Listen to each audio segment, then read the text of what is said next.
Question 41 from Mechanical Vibrations for 2 marks. A rigid massless rod of length L is connected to a disc of mass m and radius r is equal to L by 4 through a frictionless revolute joint. The other end of that rod is attached to a wall through a frictionless hinge. A spring of stiffness 2K is attached to the rod at its midspan. An inextensible rope passes over half the disc periphery and is securely tied to a spring of stiffness K at point C as shown in figure. There is no slip between the rope and the pulley. The system is in static equilibrium in the configuration shown and rope is always taut. So that is the basic configuration where two springs are used with stiffnesses 2K and K.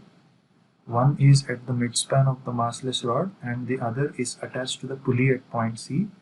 So basically we need to calculate the natural frequency of this system under small amplitude vibration. So now let us try to start this solution by fixing point A, renaming that as point P for simplicity, and let us try to give a small angular displacement of angle theta in the clockwise direction, and let's modify and see how the configuration looks like after giving angular displacement. So this is how the configuration looks.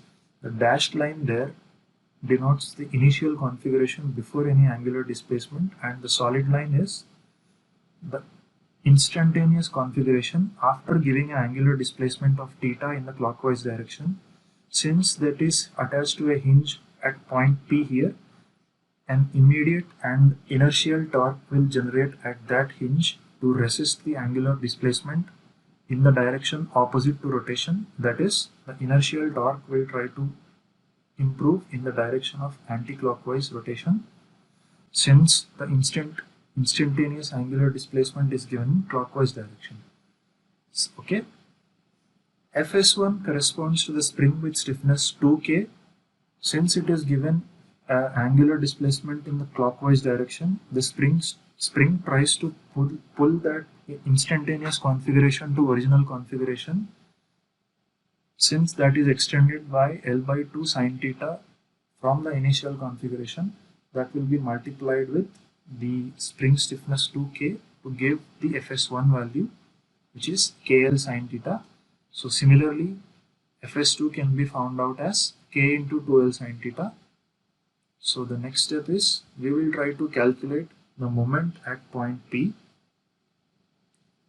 The first term comes out to be the inertial torque, which is I theta double dot plus Fs1 into horizontal distance between the line of action of Fs1 and point P is L by 2 cos theta, which can be found out from basic trigonometric relations, and also Fs2 multiplied by the horizontal distance between the line of action of Fs2 and point P is L plus R cos theta.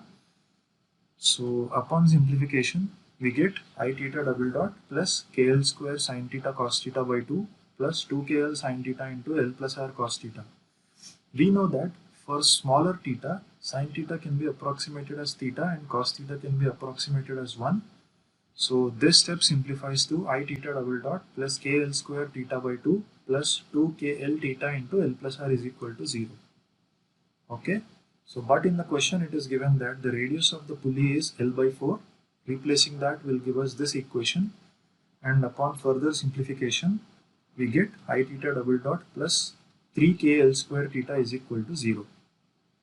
But we know that for a rod of mass m and length L, the moment of inertia about a fixed point is ml square.